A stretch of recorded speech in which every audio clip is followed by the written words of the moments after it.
name is George Galloway, presenter of Kalima Horra on Al Mayadeen television. Morning to you. I don't mince my words. I speak Kalima Horra, and my audience does too. Kalima Horra, free word, free for me, free for you. Catch it. Nice to meet you, brother.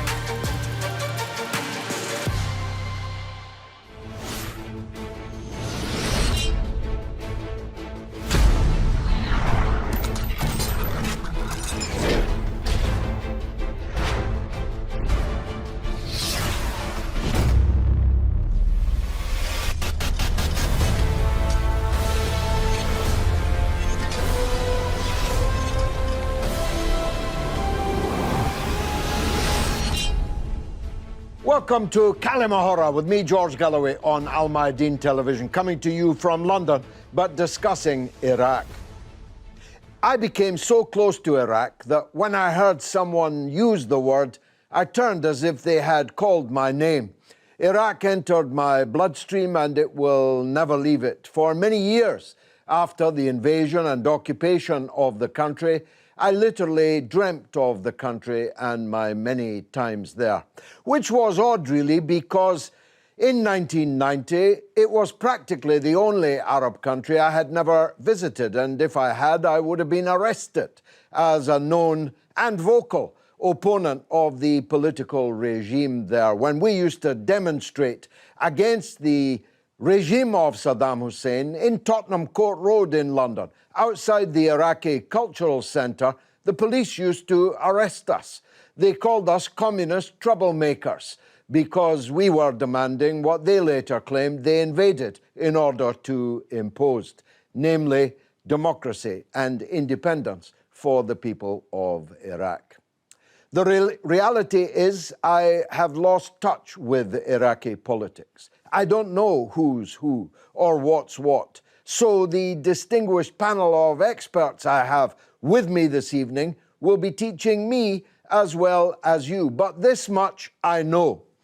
The United States still occupies Iraq. They have military bases there, even though the Iraqi parliament long ago told them to clear out. This much I know. The United States is in Iraq, first to pacify Iraq in its own interests, and second, to cause problems for the Islamic Republic of Iran. This much I know. The rest I'm looking forward to learn. Iraq was broken by the George Bush and Tony Blair invasion and occupation. I made a very long stand against that process, and I paid a price, just not nearly the price that was paid by the people of Iraq. I, along with millions of others of British people, marched, protested, did everything we could inside and outside of Parliament to hold the line against the barbaric aggression of the so-called civilized world. In my case, I had, for a decade before that, been leading the protests against the quieter massacre of 500,000 Iraqi children. You'll remember those children, the ones whose deaths Madeleine Albright, who now resides in hell, said was a price worth paying. Well, I had been in Iraq. I had seen the little coffins being laid in the ground. I had smelt and sensed the terrible toll that the Western sanctions were taking on Iraq. I fell in love with the country. I miss the Tigris and the Euphrates. I shall probably never go there again, but I am here with people tonight who know the country just as well as me, and in some cases even better. So let me press on. I'm just the enthusiastic amateur, as always. I'm joined by distinguished experts like Dr. Mohammed Arif, with whom I spent time in Iraq, and with whom I haven't spent time for 20 years. So this is a very happy reunion. Dr. Mohammed Arif is the former General Secretary of the Afro-Asian Solidarity Organization. He's an expert in economics. He's an anti-imperialist campaigner. He lectured on the rise of China as long ago as 2008 and met President Kim Il-sung of North Korea in 1990. I'd like to talk to you about that latter point, but not for now because we have so much to discuss. My summary of events in Iraq, do you share it or not? 100%. 100%. So go ahead. Where do you see Iraq now? Who is benefiting from the instability in Iraq? Well, that's a very interesting question because as you very rightly explained, that first 10 years, 13 years, Iraq was subject to sanctions, but sanctions were not against the elite. It was against the ordinary people of Iraq, defenseless people of Iraq. And as a result, as you rightly said, 500,000 children died and uncountable virtually men and women perished because they could not get medicine, they could not get food, they could not get other amenities. So it was really a punishment for the ordinary people of Iraq, not the elite. Elite lived comfortably, in fact. Then they imposed a war on Iraq in 2003, which was sold on the platform of deception, that they have weapons of mass destruction, when there were no weapons of mass destruction. The whole purpose of that war was to grab the oil resources of Iraq. And that was confirmed not only by one person, but several persons. I mean, General Abizad of Central Command, he said that the war is about oil. And Greenspan, chairman of the Federal Reserve, he openly said, in his book actually, he says that the war was precisely to grab Iraqi oil resources. So well, as Donald Rumsfeld said, it's not our fault that God put America's oil under other people's countries. Exactly. But interesting book, which Antonio Hajaz, if I rightly remember, in her book, the Tyranny of War and Bush Agenda, in that she says that the whole purpose was to grab Iraq's oil resources. And then, having grabbed the resources, what they did, in a year's time after occupation, they imposed a constitution on that country. And that constitution was sectarian constitution. Problem with that constitution is, once you impose that constitution, a sectarian constitution, then every group of people try to grab resources and power, and they never really come together. And you replace what is called national identity by sectarian identity, and that is a recipe for conflict. Although American introduced it, but they took it from the British textbook. They had done it in many, many countries, this kind of constitutions, you know. And since then, Iraq has faced constant instability. Divide and rule. Divide and rule. We ruled the Indian subcontinent with 60,000 Sri Lanka, soldiers. many countries, in fact. Yeah. If I go one bit more. One last point. One point, which I will expand on later on. Of course. The beneficiary of this is actually Western powers. They have the control over the oil, and there is geopolitical interest as well to destabilize Syria and to destabilize Iran if they can, you know,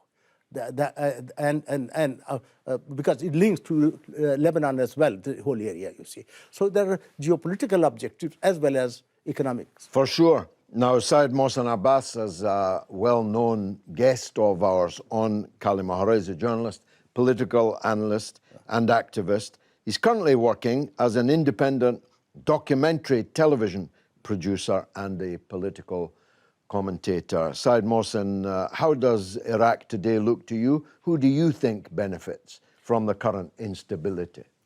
Well, adding to what the doctor said, I think the beneficiaries are quite clearly also Israel. The beneficiaries would be Daesh. The beneficiaries would be Turkey, which is part of the NATO alliance.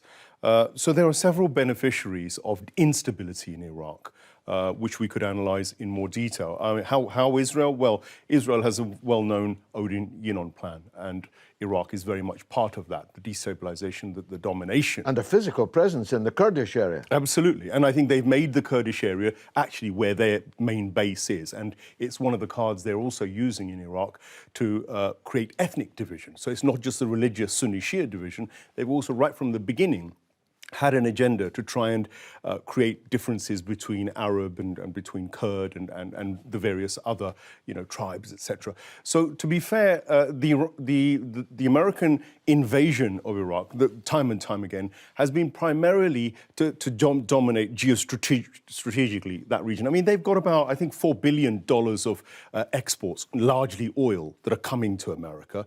But then if you think about China, which has got the Belt and Road Initiative, they've got something like an $8 billion trade income. So Americans aren't totally in there for money.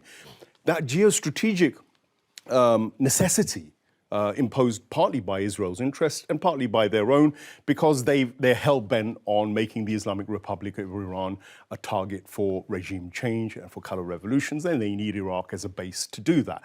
And what they've done is they've gone in without any intention of really building the infrastructure of Iraq once they've invaded, or even when they got rid of Saddam or afterwards. They had no intention of getting rid of Daesh either, because the reality on the ground, I had a very detailed article in The Cradle, which was written recently, which documented in great detail the way the Americans conveniently allowed ISIS to come into sort of Mosul. They saw the columns going across the desert. Just that tells you. See a mouse in the desert. Exactly. And they did nothing with all their sophisticated intelligence.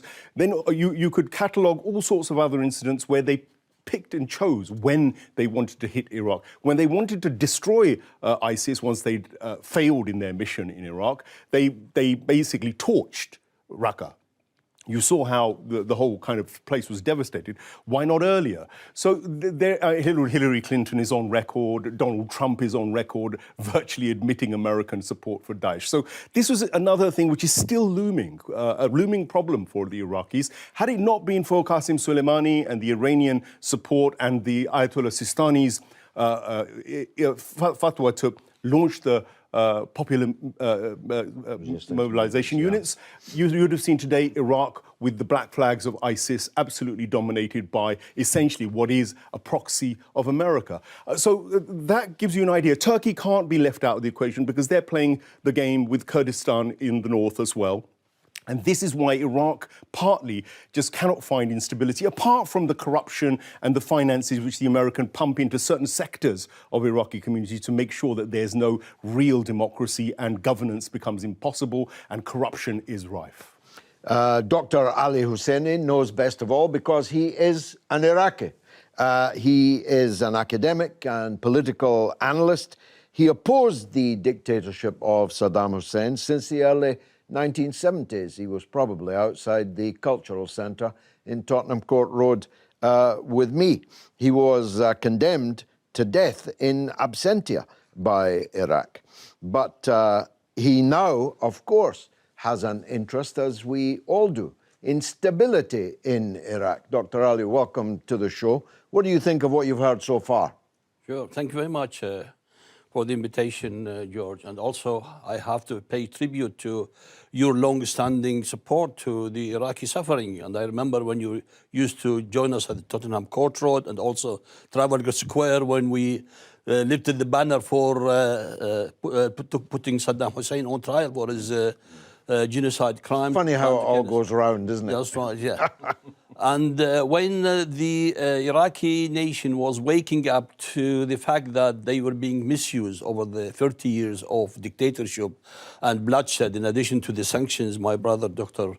Arif commented to, the Americans felt that they got to take control and topple Saddam Hussein, who was their ally for years and who fought Iran on their behalf for 8 years, to take control and under the pretext of weapons of mass destruction to go into Iraq after really depleting that country from all the talents, on all the natural resources.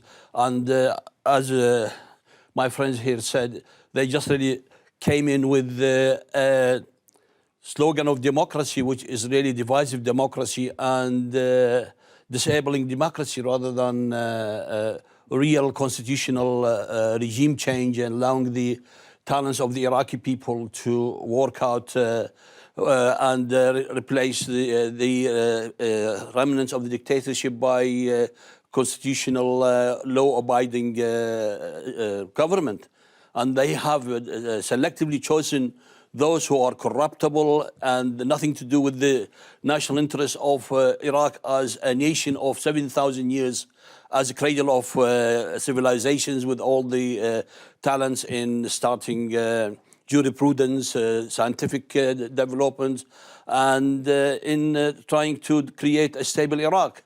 Even to date, when the elections happen, there is so much manipulation, and even when they want to form their government, there is behind the scenes play through various politicians in the north and the south or in the western part of Iraq, so that they don't come to any agreement. Like, for example, the Kurdish brothers in the north of Iraq and Kurdistan to decide on a president so that the democratic process starts working, so that they can appoint a prime minister or other constitutions.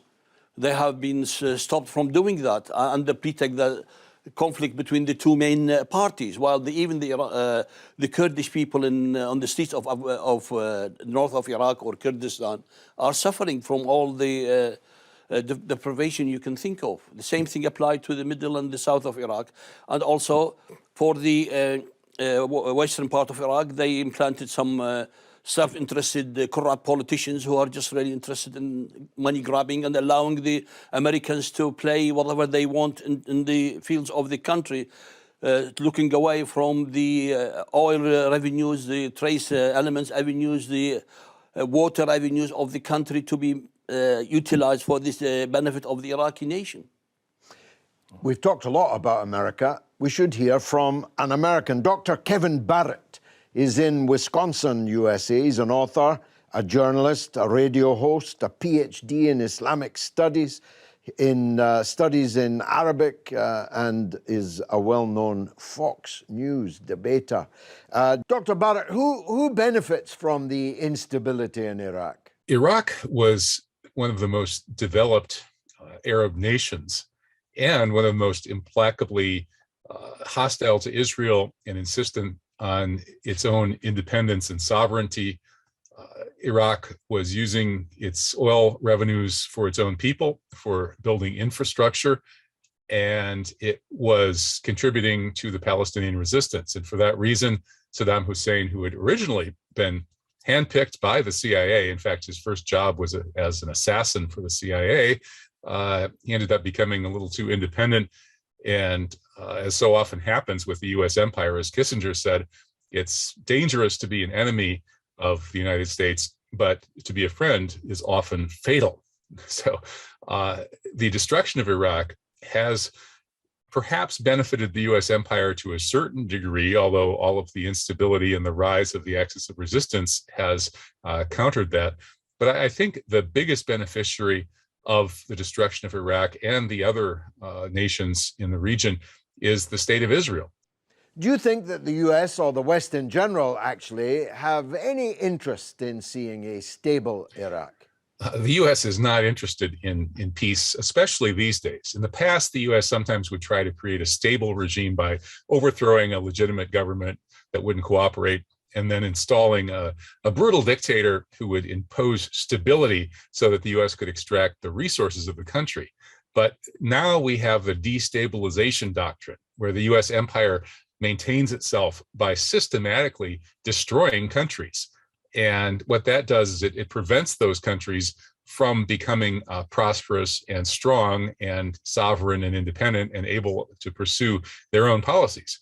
And that's why we still have a world where, with a few exceptions, Russia, China, Iran, North Korea, Cuba, Venezuela, most other countries are, to one extent or another, still under U.S. influence.